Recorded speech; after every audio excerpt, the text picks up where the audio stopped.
Laila de Lima, oh. And that's the reason why we need to question is because we, as registered voters who voted for the Vice President, no, will make our vote inutil. The Supreme Court required the Senate to comment on the petition within a non-extendable period of 10 days from receipt of notice. Hindi ko maintindihan ang dahilan kung bakit mamadaliin. Nung umpisa sinabi ko talaga lalabanan ko yung hanggang dulo. Pero ang ibig ko sabihin doon, hindi lalabanan dahil kaibigan o kapatid. Lalabanan ko kasi ayoko ng gulo. Ayoko rin ng destabilization, ng revolutionary government. Ayoko ng bongbong resign. Ayoko ng ICC. Ano mang gulo, ayoko. Tututulan ko lahat ng gulo. Ayoko ng magulo eh. Talagang para sa akin, aksaya ng panahon, aksaya ng pera. Dadagan, Balita News Update. At sa amin, nakapag-harvest na kami, kakatanim lang eh. Oh, so, hindi, buti na lang yung time. Hindi, okay. It's, there's a...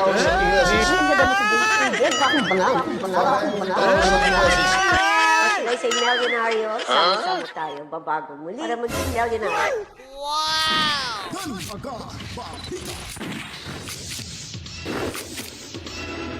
Alright, welcome back mga kabaitan, magandang buhay ho. Kamusta ang lahat? Heto, nagbabalik na naman ho tayo at ganun pa rin ho. Medyo mainit pa rin yung away politika sa ating bansa. At magandang buhay ho sa lahat ng mga nanonood ngayon at sa puntong ito mga kabitaan ay ating ihatid sa inyo ang mga labas komprehensibo na mga balita at impormasyon dito lamang ho sa ating munting bahay, ang reaction video ng Danagan Balita News Update.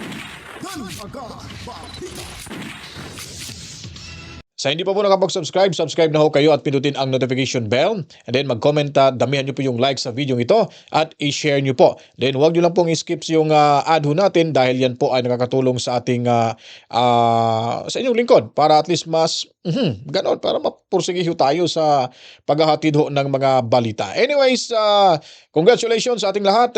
Yung ating munting bahay, meron ho tayong 49,685 subscribers. At salamat ho sa walang sawang pagsuporta o kayo ay laging tumatambay ho dito sa ating munting bahay. At sana ho, anyway, konti na lang para magkaroon ho tayo ng 50,000 bago, kasi hiling ho natin, bago dumating ang midterm elections 2025 ay sana makakuha na tayo ng 50,000 o higit pa. At sana, bago din matapos ang taong 2025, makakuha din sana tayo o makaabot na tayo ng 100,000 subscribers o higit pa mga kabalitaan. Kaya sa ating mga kababayang Muslim natin, mga kapatid na Muslim, assalamualaikum sa inyong lahat to. Welcome sa lahat ng mga Pilipino. Mabuhay tayong lahat. Ngayon po naman mga kabataan ay ating pag-uusapan itong impeachment ni VP Sara Duterte. Atat na ho. At yun nga po, itong si Amy Marcos ay nadulas siya dito. Ayaw niya daw ng gulo. Ipaglaban niya daw. Kasi takot na daw siya magkaroon ng kudita, martial law, or ano pa bang sinasabi niya doon na revolutionary government. Parang nadulas dito si Amy Marcos mga kabitan at parang kakampihan talaga niya dito. Papabor siya dito na ma-acquit si VP Sara Duterte kung sakaling matuloy gawing impeachment court dyan sa Senado mga kabalitaan. At marami na hong abogado ang nagbibigay ho ng suporta at ngayon nga ang mga abogado mula sa Mindanao ay nagbabigay na ho o kung isinampa na yung kanilang request para sa Temporary Restraining Order or TRO na hindi ho matutuloy itong yung impeachment mga kabalitaan. At kinwestiyon nila ito sa Korte Suprema. At ito po, pakinggan natin at panoorin ang mga karagdagang update dito sa usaping impeachment laban kay VP Sara Duterte. Samantala, naghain ng ilang abogado mula Mindanao ng isang petisyon sa Korte Suprema na humihiling na ibasura nito ang impeachment complaint ng Kamara laban kay Vice President Sara Duterte. Git po ng mga abogado, depektibo ang nasabing impeachment complaint dahil sa kabiguan na makatugon sa requirements ng 1987 Constitution patungkol sa impeachment proceedings. Si Moira Encina Cruz sa balitang yan. Formal lang kinwestiyon sa Korte Suprema ng ilang abogado mula sa Mindanao ang anilay depektibong articles of impeachment ng Kamara na isinimita sa Senado laban kay Vice President Sara Duterte.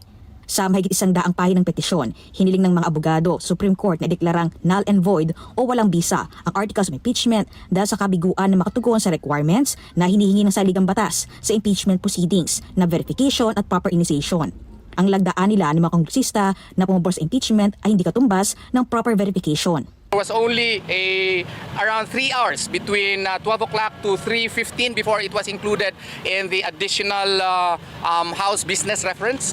And by that time, we feel and we have reasons to believe that some of the congressmen were not even able to peruse the complaint as well as assess the evidences attached in the impeachment complaint. Pinuna rin ng petitioners ang kawalan ng transparency sa agenda ng House Caucus noong Pebrero 5 kung saan hindi alam ng ibang kongresista na ang pag-uusapan ay ukol sa impeachment. Kumbinsido ang petitioners na minadali o ni-railroad ng Kamara ang impeachment process gaya ng nangyari noon sa kaso ni late Chief Justice Renato Corona. What did they do? They fast track. No? We can even characterize it, to borrow the words of Justice Corona, blitzkrieg fashion. Katunayan nito ay hindi nila binigyan ng due process at abiso si VP Sara para sagutin ang mga alegasyon bago ang paghain ng impeachment complaint.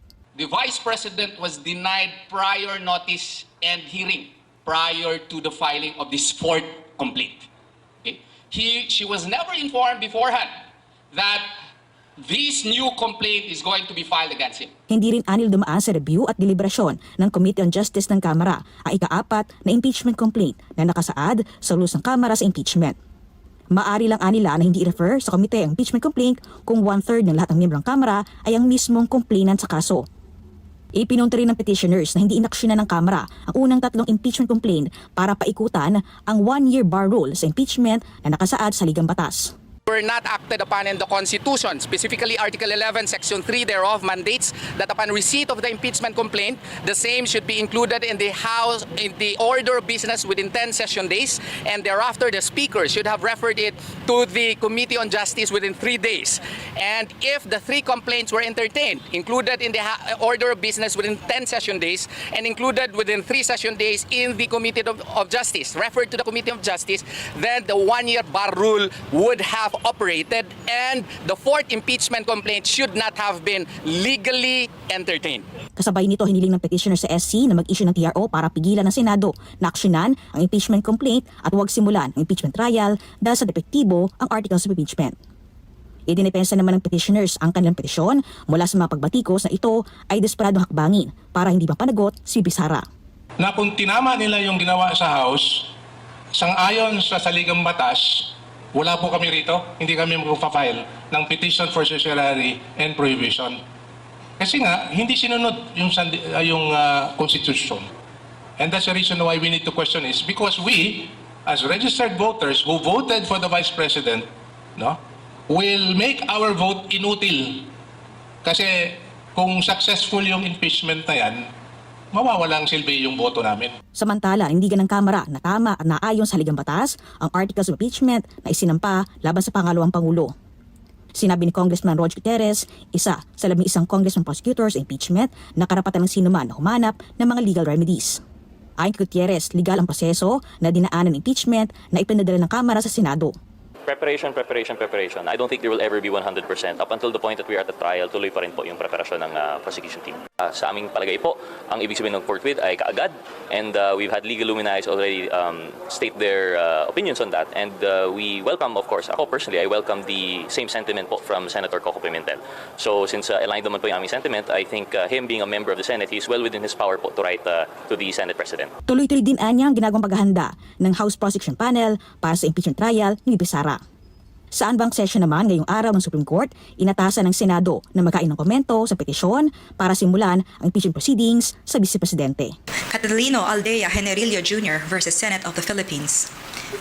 Generillo Jr. filed a petition for mandamus, asking the Supreme Court to direct the members of the Senate to immediately constitute themselves as an impeachment court to try the impeachment charges against Vice President Sara Duterte.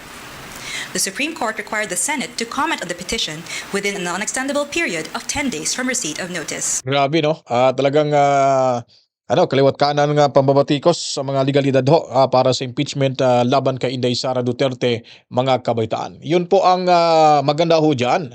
At ang hindi maganda, itong fast track ho nitong impeachment laban kay Inday Sara Duterte. Tama ho si Torion na hindi ho dumaan ito sa tamang proseso. Imagine niyo po, last minute na ay 2-3 oras lang nagpatawag ng pagpupulong itong Tamba at agad-agad nakakuha agad ng 215 rather, or I mean 213 to 215 votes mula ho sa mga buayang kongresista, mga kabataan.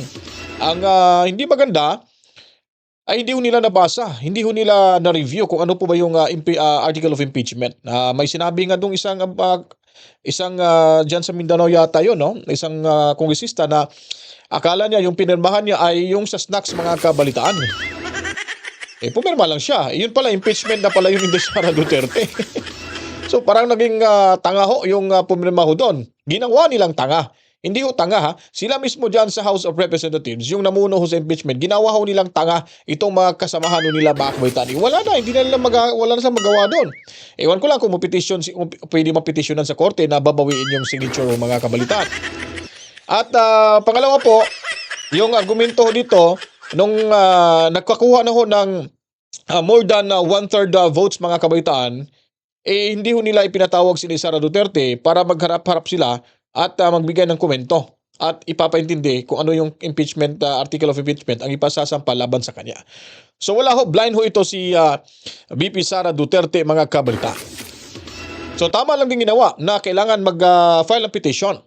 Dahil nga po ito yung advice din ni Attorney Abayon na kailangan dalhin ito ni VP Sara Duterte, i-questionin ito sa Korte Suprema sa kanilang kampo para ito ay ma-null and void dahil nga may lapses yung ginawa yung ating mga buhaya dyan, lalo na ni Tamba, mga kabalitaan. Ito, nangyari na.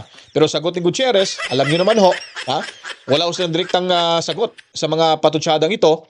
Ang sinasabi nila ay susuportahan nila kung ano yung stand ni Coco Pimentel. At sila ay process daw. Pero hindi nila alam, hindi nila matumbok-tumbok yung kanilang proseso ay sinusunod ba talaga o baka sila lang dyan, mga kabaitan. Kasi majority sa kanila ay ayaw sa mga Duterte, takot na sila makaupo dahil pag tumakbo si Sara, nanalo ito sa presidential election, malamang sa alamang sila naman yung lilitisin dyan sa kanilang kinauupuan, mga kabalitaan. Dito tayo kay Atty. Torion. Ito yung actual pagkatapos nilang magsampaho ng to request the temporary restraining order para hindi ito matuloy ang impeachment trial dyan sa Senado laban sa ating pangalawang Pangulo. Pakinggan ho natin to dito, mga kabalitaan. This is a petition for certiorari prohibition, the prayer for preliminary injunction and TRO against the impeachment complaint filed against the Vice President Sara Duterte. This is based on constitutional as well as legal grounds. We feel that the impeachment complaint is constitutionally deficient. It is a violation of pertinent constitutional provisions, and it is likewise jurisdictionally void, and the same should be dismissed and not entertained by the Senate of the Republic of the Philippines. That, in essence, is the foundation of our complaint. Why defective? It is very defective because first, it did not consider the 3 priorly filed impeachment complaints. It did not likewise consider due process to the Vice President, and it did not also follow the constitutionally prescribed verification process. And because of these 3 and other grounds, the impeachment complaint should be dismissed and not entertained, rather. Okay. Verification process. The verification process requires that it should be personally known, the allegations are personally known and studied by the respective congressman who signed it. And if you notice, the congressman who went there did not even know as to the subject matter of the discussion in the House caucus. And there was only around 3 hours between 12 o'clock to 3:15 before it was included in the additional House business reference. And by that time, we feel and we have reasons to believe that some of the congressmen were not even able to peruse the complaint as well as assess the evidences attached in the impeachment complaint. And therefore, this is defective. The verification requirement has not been complied with. And more importantly, there were 3 priorly filed impeachment complaints. And which were not acted upon in the Constitution. Specifically, Article 11, Section 3 thereof mandates that upon receipt of the impeachment complaint, the same should be included in the House in the order of business within 10 session days, and thereafter the Speaker should have referred it to the Committee on Justice within 3 days. And these are mandatory provisions which were not followed by the House of Representatives. And why? Because Francisco versus House of Representatives mandates that if an impeachment complaint is already referred to the Committee on Justice, the 1-year bar period shall operate. And if the 3 complaints were entertained, included in the order of business within 10 session days, and included within 3 session days in the Committee of Justice, referred to the Committee of Justice, then the 1-year bar rule would have operated, and the 4th impeachment complaint should not have been legally entertained.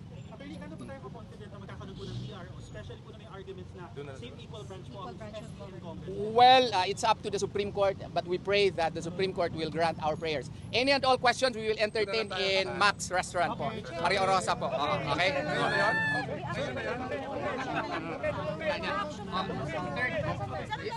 Asan yung mic ko? Pakinggan nyo ang sigaw ng bayan. Sa harap ng panlilinlang kami lumalaban. Di namin malilimutan, di namin tatanggapin ang kasaysayan ng huhusga sa inyo. Tandaan nyo yan! 215, dagdagan mo pa mga traidor sa mandato ng bayan. Iniluklok ng 32 milyon. Pero anong ginawa? Impeachment na walang basehan, isang panloloko. Halata habang gutom ang Pilipino. Presyo'y walang kontrol, kawalan ng trabaho.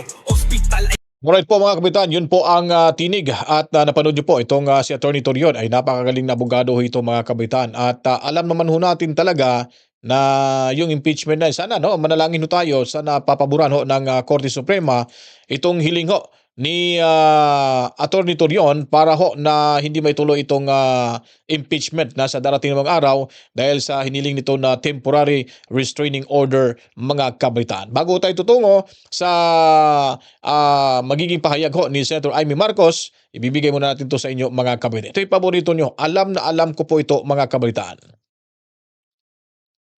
Pakinggan nyo ang sigaw ng bayan. Sa harap ng panlilinlang kami lumalaban. Di namin malilimutan, di namin tatanggapin ang kasaysayan ng huhusga sa inyo. Tandaan nyo yan! 215, dagdagan mo pa mga traidor sa mandato ng bayan. Iniluklok ng 32 milyon. Pero anong ginawa? Impeachment na walang basehan, isang panloloko. Halata habang gutom ang Pilipino. Presyo'y walang kontrol, kawalan ng trabaho. Ospital ay kulang, pero inuunan nyo ang manira at mamulitik ka. Mga mukhang salapi, di tunay na lingkod bayan.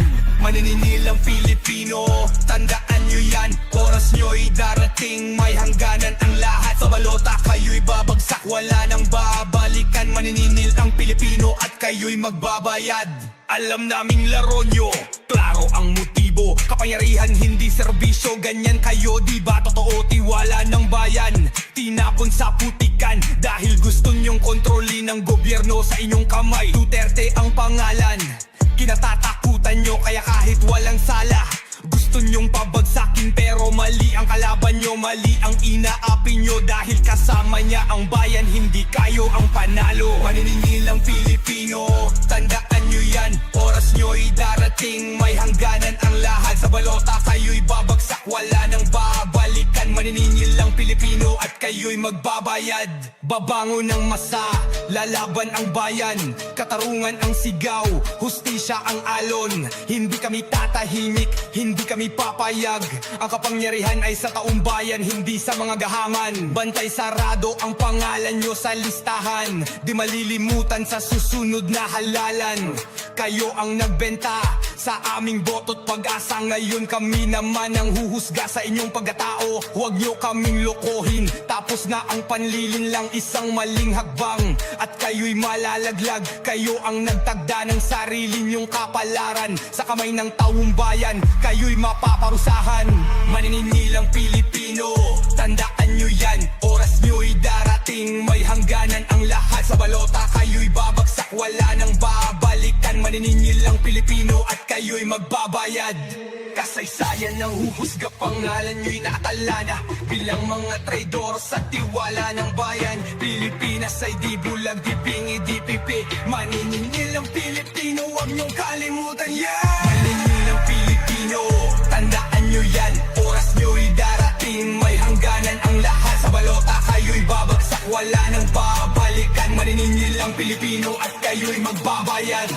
Kasaysayan ng huhusga, pangalan nyo'y nakatala na bilang mga traidor sa tiwala ng bayan. Pilipinas ay di bulag, di pingi, di pipi.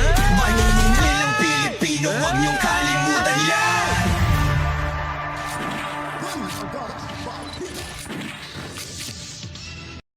Ayun po mga kabalitaan, talagang maniningil na ho, malapit na ho, ilang buwan na, ilang oras, ilang linggo ay panahon na tayo ay maningil ho sa kanila mga kabalitaan. Dahil alam po natin na kung saan ay lalabas ho talaga yung totoo na mga pangyayari sa ating lipunan at itong mga kasinungalingan ho sa grupo ni Tamba mga kabalitaan. Ngayon naman po ay dadako ho tayo dito na naman ho kay Senator Amy Marcos. Ay tinanong ho siya dito sa mga media practitioners kung ano po yung kanyang stand, ano po yung kanyang maging reaksyon at magiging desisyon kung sakali ho mga kabalitaan matutuloy ho yung pagdinig laban ho kay Sara Duterte sa kasong impeachment na sila na mismo ang magiging senator judges mga kabalitaan. At medyo nadulas ho dito at ayaw talaga, makikita naman ho natin kahit di sasabihin niya na diretsahan na ayaw niya ma-impeach din Sara Duterte at ito ay talagang makikita at maintindihan natin kung anong mga sinasabi niya ho dito mga kabalitaan. So panoorin niyo po, kayo na pong humusga sa mga sinasabi ni Senator Amy Marcos. Ay hindi na po tayo nakikialam dyan kasi uupo tayong bilang huwes, mahirap na siguro. As a matter of fact, lahat kaming mga senador pinagsasabihan na wag na magkwento o magsalita tungkol sa impeachment kasi nga hahatulan namin. So, mahirap na mag-comment ng todo-todo. Interview lang kayo ng interview. Napipilitan ako sumagot eh. Si SP po ang may ganong instructions sa inyo. Magsalita tungkol. These moves lang po. Ay, hindi na po tayo. Ma'am, this morning may nag-file. Hindi ko maintindihan at kay SP, hayaan na natin sila magpagdebate kay receipt of verified complaint, umakso na yung Senate as an impeachment court. Hindi ako makikipagdebate kay Senator Coco at kay SP. Hayaan na natin sila mag-discuss tungkol sa forthwith. Pero talagang hindi ko maintindihan ang dahilan kung bakit mamadaliin. Ma'am, this morning... hindi naman nila minadali. Ba't kami magkukumahog? Ma'am, this morning may nag-file po na Mindanaoan lawyers before the Supreme Court asking a TRO for the impeachment complaint versus VP Sara. Would you support these moves lang po? Ay, hindi na po tayo nakikialam dyan kasi uupo tayong bilang huwes. Mahirap na siguro. As a matter of fact, lahat kaming mga senador pinagsasabihan na wag na magkwento o magsalita tungkol sa impeachment kasi nga hahatulan namin. So, mahirap na mag-comment ng todo-todo. Interview lang kayo ng interview. Napipilitan ako sumagot eh. Si SP po ang may ganong instructions sa inyo, ma'am? Hindi naman instruction. Siyempre, usapin lang at reminder sa isa't isa na bilang judges sa lalong madaling panahon, mas maigi na wag masyadong nagsasalita. Nabigla lang ako nung umpisa. Nung umpisa sinabi ko talaga lalabanan ko yung hanggang dulo. Pero ang ibig ko sabihin doon, hindi lalabanan dahil kaibigan o kapatid. Lalabanan ko kasi ayoko ng gulo. Ayoko rin ng destabilization, ng revolutionary government. Ayoko ng bongbong resign. Ayoko ng ICC. Ano mang gulo ayoko. Dahil ang hirap-hirap na ng buhay. Pwede ba? Bumalik na tayo sa totoong problema ng tao. Ng presyo ng bigas at gasolina. Bumalik tayo sa kakulangan ng trabaho. Bumalik tayo sa kapalpakan ng ayuda at pangangailangan ng tunay na tulong. Lalabanan, ano po yung action na gagawin po ninyo about Well, ibig ko sabihin na ayokong sumapi at tututulan ko lahat ng gulo. Ayoko nang magulo eh. Talagang para sa akin, aksaya ng panahon, aksaya ng pera, aksaya ng lakas. Dahil mauubos ang energy natin sa banatan ng banatan. Tapos may mapapala ba tayo dyan? Dadami ba yung pagkain? Mumura ba ang presyo? Magkakaroon ba ng trabaho yung mga kabataan? Wala naman eh. Kaya para sa akin, wasting time. Before po may mga calls din po for your brother, President Marcos, to call for a special session. Tingin niyo po ba makakatulong or may bearing din po kung ano yung magiging action niya doon? Do you think na magko-call pa siya ng special session o yung silence niya on that call ay meaning hindi na talaga to muna dapat? Parang naalala ko na may sinabi siyang mag-iintay siya kung manawagan yung Senate. So, yun din, ganun po ba yun, ma'am? Kapag special session, hindi daw po ba prerogative siya ng president lang? Hindi ganun na kaklaro. gagawa ka ba para pigilan yung impeachment proceedings considering na for now may jurisdiction na yung Senate doon sa impeachment case laban kay VP Sara? Well, pinagbawal na nga sa amin na magsalita masyado tungkol sa impeachment kasi tulad ng sinabi mo, nandito na sa Senado. So, abangan na lang natin ang mga susunod na hakbang ng bawat sangay ng gobyerno. Tignan natin kung anong magagawa. So, kahit against kayo ma'am dun sa impeachment, wala Yeah, ako in principle, ayoko ng gulo. Ganun lang kasimple yun. Kaya yung sinabi kong lalabanan ko, hindi ko naman sinasabing hindi ko pakikinggan, hindi ko gagampanan ng papel ko, kundi ang ibig ko lamang sabihin, kung may gulo, iwas na ako dyan. Ilang EDSA na sa buhay ko, utang na loob. At ilang kudeta na rin, ayoko na. Tama na yung ganun. Tumanda na tayo sa ganyan. Wala naman tayong napala, hindi naman tayo umunlad. Abay, tutukan na natin yung tunay na problema ng bansa. Ma'am, but how about yung accountability? These are legal mechanisms. Well, that will have to be presented. And it will rise and fall on the weight of the evidence presented. Ma'am, given your friendship and closeness with VP Sara, can you still promise to be objective? Of course. I don't see any issues there. Every day in the Senate, there are friends who are hauled in. There are many allies who get into trouble and get investigated. Araw-araw naming trabaho yan. So yung magiging boto nyo ma'am, i-base nyo sa... Sa ebidensya. Tulad ng lahat ng mga huwes. Mabalikan ko lang yung ayaw niyo yung banatan during the campaign. Kasi sabi ni Commissioner George Garcia, under the Omnibus Election Code, inaalaw yung negative campaigning, kaya wala daw violation yung mga candidates at supporters na kinikriticize yung mga opponents. So, do you think it's about time na i-amend ang Omnibus Election Code, ma'am? Maganda naman palabasin yung katotohanan tungkol sa bawat kandidato. Yun talaga, hindi pagbabawalan. May karapatan ng taong bayan malaman kung sino iboboto nila. So, okay lang na may mga criticism during the campaign? Maraming nagrereklamo rin sa fake news at alam natin ang AI ay nakakasindak. Talagang bilib na bilib ako dahil nabobola tayo lagi kaya dapat maingat. Pero yun nga, yung toxic campaigning, di ko type eh. Kahit ma'am yung mga binanggit po ni Presidente sa rally ng alyansa, this really happened. Factual naman po yung mga binanggit niya, yung patayan, yung issue ng corruption against the previous administration, Kent Okang. These are actual events that happened in the previous administration. Yep.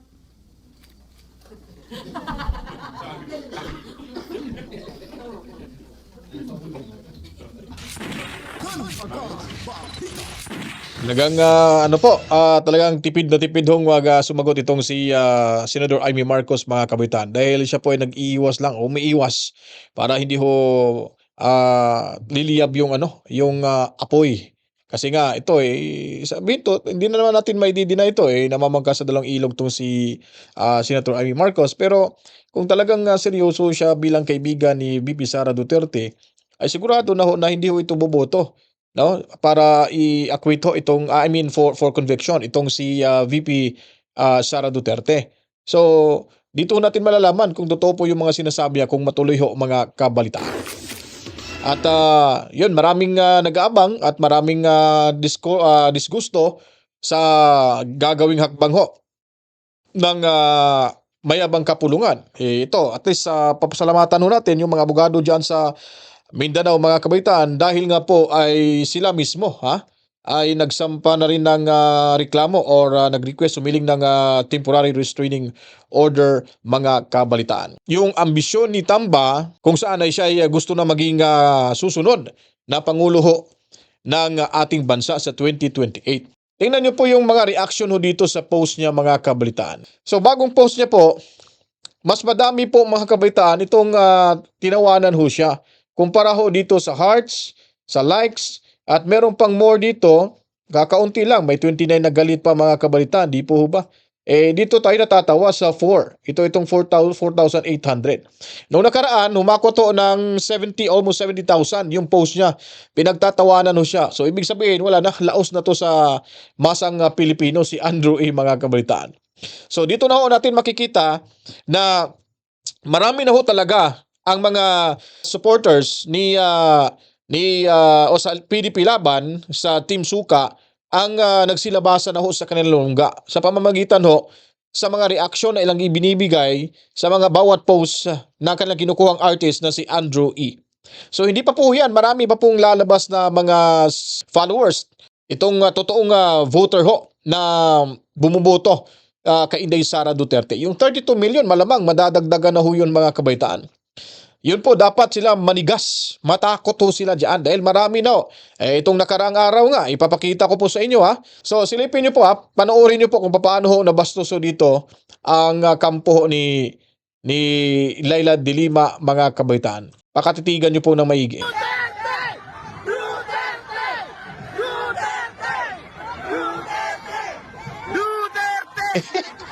Laila de Lima oh.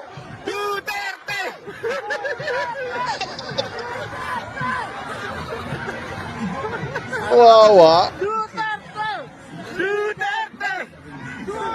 O, di ba? Talagang nakakaawa ho mga kabaitaan, no? Sila yung mga ngampanya, pero ang sigaw ho ng taong bayan, ipapamukha pala talaga nila na Duterte daw, Duterte. Grabe talaga, no? Oh. Di po ba? Sakit sa tenga. So, ano mo bang ibig sabihin ng mga kabalitaan? Ay, nako talaga. Itong mga pangyayari ho sa mundong ibabaw, mga kabitan, nako po talagang walang-wala na ho itong mga ano. Tapos sasabihin pa nila, yung tayo daw, yung mga DDS ay ano na daw tayo, parang nawala na raw tayo ng pag-asa. Tama po ba yun? Tayo nawawala ng pag-asa? Napaka-imposible ho mga kabitan. Di po ba? Ito, hanapin natin to sa Facebook pa rin to mga kabitan. Hanapin natin to. Yan. Hindi ko lang bibigyan ng music ha. Hindi ko lang bibigyan ng music. Di ba? Kunti lang yung ano niya. Kumakaway ho siya diyan, kumakaway, pero wala hong namamansin sa kanya. Di ba? May music ba to? Di ba, may music, baka mapagalitan tayo ni YouTube.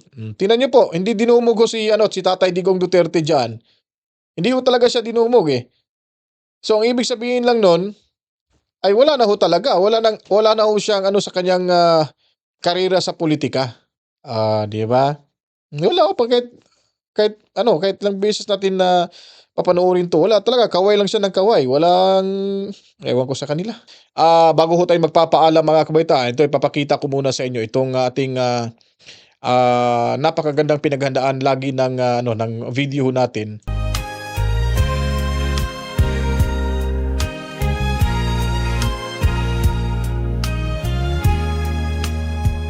They call it justice, but we see the game.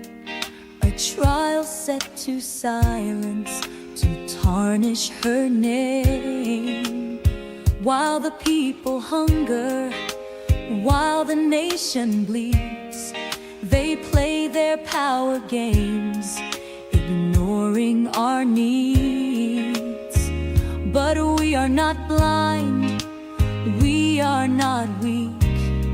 We stand with courage, we dare to speak.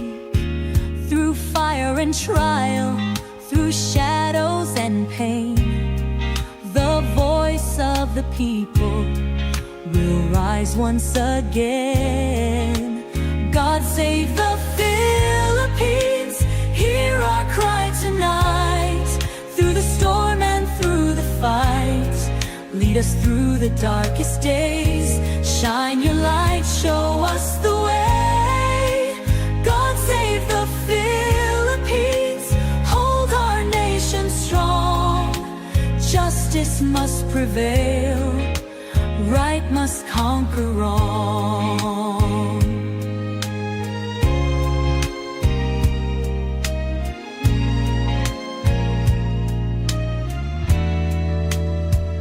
They fill their pockets, they feast while we crawl.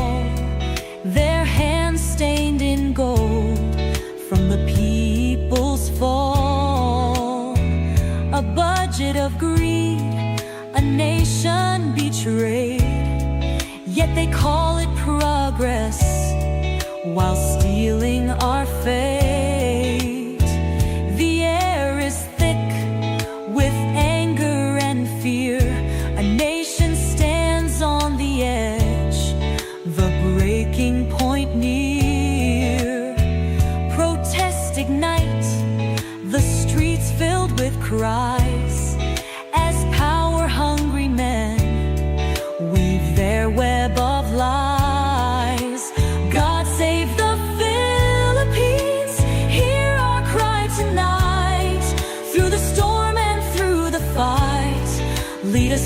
the darkest days. Shine your light, show us the way. God save the Philippines, hold our nation strong. Justice must prevail, right must conquer wrong. No chains can bind the truth we hold. No fear can shake a heart so bold. We stand as one, we rise as free. This land is ours, our destiny. God save the Philippines, hear our cry tonight. Through the storm and through the fight, lead us through the darkest days. Shine your light, show us the way. God save the Philippines, hold our nation strong. Justice must prevail, right must conquer wrong.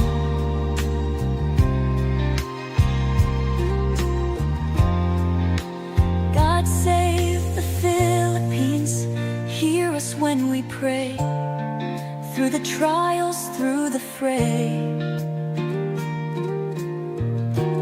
guide us, keep us, make us see that truth and freedom shall always be.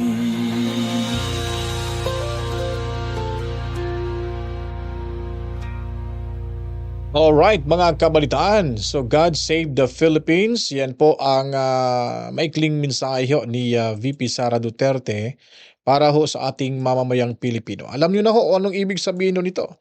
Kasi pag siya po ay talagang tinalikuran na ho natin at hindi ho magwagi sa labang ito, tayo pong mamamayang Pilipino ang magiging kawawa ho, mga kabalitaan.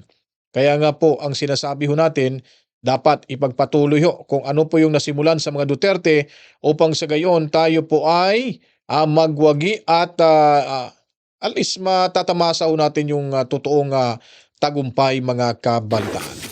Kaya ako po ay magpapasalamat sa inyong walang sawang pagsuporta ho, lalo na sa ating mga secret viewers ho natin, yung ating mga diehard viewers din, lalo na sa mga team replay at yung ating moderators, mga kabitan. Hi na hi na hi na hi hi hi hi. Lalo na dyan kay Mommy Rose at Daddy Berting, mga kabalitan. Dyan sa Cebu City. Tobias family, mga kabitan. At kung nagustuhan nyo po, huwag kalimutang i-share, damihan yung likes yung video at sana tuloy-tuloy pa rin yung ating pagbibigay ng mga sapat na impormasyon at mga katotohanang balitaan, kabalitaan. At ngayon po, ako ay magpapaalam na. Matsalamu sa inyong lahat at makatulog na kayo dahil matutulog na rin ho tayo. Matsalam sa 49,689 subscribers. Mabuhay ho tayong lahat sa lahat ng mga kababayan nating overseas Filipino workers. Mabuhay ho kayo dahil kayo po ang aming bagong bayani ng Pilipinas at Luzon, Visayas at Mindanao, Pilipinas sa buong mundo. Matsalam sa inyong lahat. Sa ating mga kapatid na Muslim, masalam. To God be the glory. Mama, chip chip. Peace out. Gun for God.